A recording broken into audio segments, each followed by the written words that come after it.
56 वर्ष झाली एक वादळ आहे, झंझावत आहे,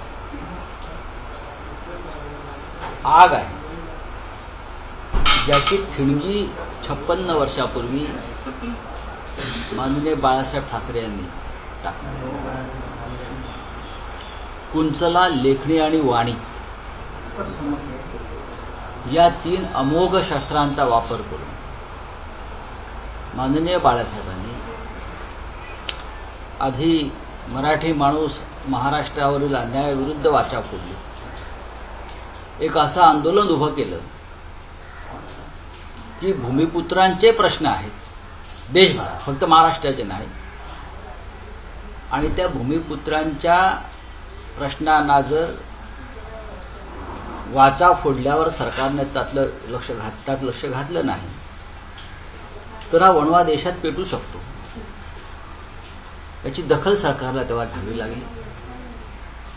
56 वर्षापूर्वी जेव्हा शिवसेना प्रमुखांनी शिवसेनेची स्थापना केली तेव्हा त्यांच्यावर प्रांतीयवादी असा शिक्का मारण्यात आला. हे प्रांतीयवादी आहेत. पण त्यानंतर बाळासाहेबांनी जी मुहूर्तमेढ रोवली प्रादेशिक पक्षांची, त्यानंतर देशभरामध्ये प्रादेशिक पक्ष निर्माण झाले. संपूर्ण देशामध्ये प्रत्येक राज्यामध्ये प्रादेशिक पक्ष निर्माण झाले आणि तो प्रत्येक प्रादेशिक पक्ष जी शिवसेनेची भूमिका, जी बाळासाहेब ठाकरेंची भूमिका भूमिपुत्रांची, ती घेऊनच निर्माण झाले, उभे राहिले. पश्चिम बंगाल असेल, ओरिसा असेल, तेलंगणा असेल, आंध्र प्रदेश असेल, दक्षिणेतली राज्य असतील, कर्नाटक असेल, आणि देशाचं राजकारण हे प्रादेशिक पक्षांच्या करंगळीवरती उभा आहे. याचं श्रेय 56 वर्षापूर्वी स्थापन झालेल्या शिवसेनेला द्यावं लागेल. ती शिवसेना आजही महाराष्ट्रात आणि देशामध्ये दिल्लीच्या तख्तापर्यंत आपलं राजकारण करते. महाराष्ट्रात मराठी माणसांचं, देशभरामध्ये हिंदूंचे न्याय, त्यांचे हक्क यासाठी लढते. आज वर्धापन दिन आहे 56 नावा. अब तक 56, आगे भी जाएंगे.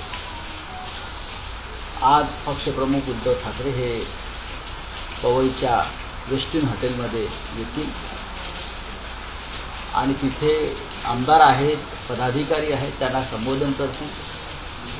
शिवसेनेच्या वर्धापन दिनी पक्षाच्या प्रमुखांनी केलेलं मार्गदर्शन हे संपूर्ण देशात एक दिशादर्शक ठरतं.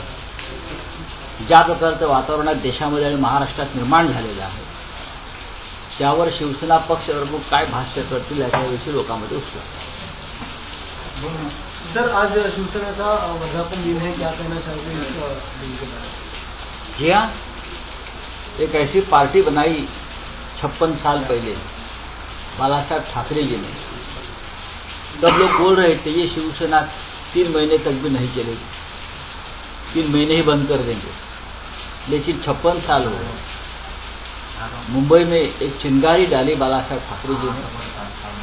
भूमिपुत्र जो यहाँ के हैं मराठी मानुस, उनके न्याय के लिए जो चिंगारी पूरे देश में फैल गई और पूरे देश में शिवसेना की तरह सभी प्रादेशिक पार्टी बन गई. यही विषय पर भूमिपुत्रों का न्याय, स्थानिक आदमी का, व्यक्ति का न्याय. और आज जो लोग शिवसेना को हंस रहे थे, ये क्या, कौन सी पार्टी है, ये प्रादेशिक पार्टी है, ये रीजनल पार्टी है. आज पूरे देश में रीजनल पार्टी का ही पॉलिटिक्स चल रहा है. कोई भी राष्ट्रीय पार्टी रीजनल पार्टी की मदद के सिवाय अपनी राजनीति नहीं कर सकती.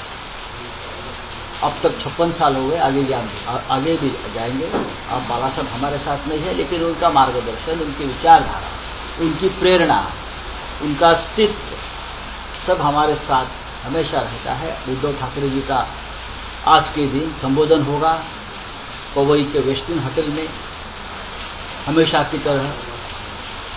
और मुझे लगता है देश में जिस प्रकार का माहौल, जिस प्रकार की स्थिति बनी हुई है, तो पूरा देश जानना चाहता है, सुनना चाहता है कि शिवसेना प्रमुख की इस सभी विषयों के ऊपर भूमिका क्या है.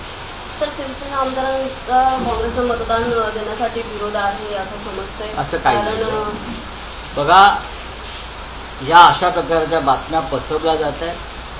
याविषयी कधी कुठे चर्चा झालेली नाही. तीनही पक्षाचे नेते महाविकास आघाडीतले एकमेकांच्या संपर्कात आणि त्यांचा संवाद उत्तम आहे. कोणी कोणत्या पद्धतीनं मतदान करावं याच्याविषयी सुद्धा काही निर्णय झालेले आहेत. भारतीय जनता पक्षानं या संदर्भात किती भ्रम निर्माण केले, अफवा पसरवल्या, तरीही त्याचं फळ त्यांना मिळणार नाही.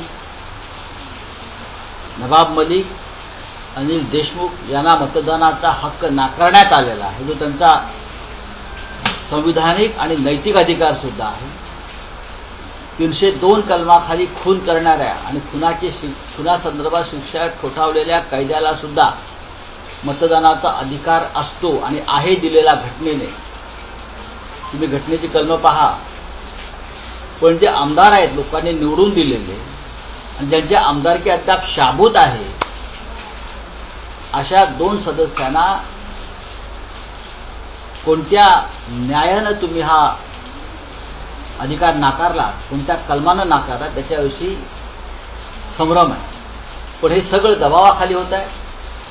शिवसेनेची 2 मतं कमी करण्यासाठी महाविकास आघाडीची राज्यसभेपासून ते विधान परिषदेपर्यंत हा जो पडद्यामागून खेळ सुरू आहे, त्यामुळे देशाची लोकशाही, स्वातंत्र्य, न्याय व्यवस्था सर्व काही धोक्यात आलेलं आहे. जिस तरह से पूरे देश में होटल पॉलिटिक्स चल रहा है, कब उसके ऊपर विराम लगेगा? होटल पॉलिटिक्स के लिए जिम्मेदार कौन है? दूसरी बात ये भी है कि जिस तरह से ये इलेक्शन की प्रोसेस है, चाहे राज्यसभा हो चाहे विधान परिषद हो, तो जो विधायकों को ट्रेनिंग की ज़रूरत होती है, प्रशिक्षण, फर्स्ट प्रेफरेंस, सेकंड प्रेफरेंस कैसे वोट देना, उसके लिए सभी विधायक अगर इकट्ठा बैठते हैं तो उनको मार्गदर्शन होता है. इससे पहले लेकिन होता नहीं था. अभी उससे पहले होता नहीं था, अब होने लगा है. होने लगा है. ये इसलिए होता है, जैसे महाराष्ट्र में एक पॉलिटिकल पार्टी है जिनके पास सिर्फ 2 वोट ज़्यादा है और जीतने के लिए उनको 20 वोट चाहिए. कहाँ से लाएंगे? कहाँ से लाएंगे? तो ये डकैती, चोरी, पिक पॉकेटिंग उससे लाएंगे. उसीलिए विधायकों को एक साथ रखा. सर काँग्रेस आणि राष्ट्रवादीचे बोलण्यानंतर 80 केस चालू झालेली आहे अपक्ष आमदारांसाठी. तसं बघतो भाजप देखील महाविकास आघाडी आणि जी आता रस्सी सुरू झाली आहे अपक्ष. हे पहा, ज्यांनी जादा उमेदवार उभा केलेला आहे विरोधी पक्षाने, त्यांना जिंकण्यासाठी 20 मतांची गरज आहे.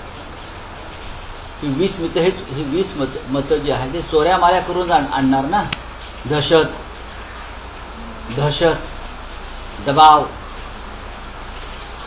हे सगळे प्रकार या लोकशाहीमध्ये आता खुलेआम सुरू झाले. पूर्वी छुपेपणाने सुरू आहे, आता निर्लज्जपणाने काही लोकांनी सुरू केले. त्यालाच ते लोकशाही मानतात. ही लोकशाही नसून एक प्रकारची तानाशाही आणि हुकुमशाही आहे.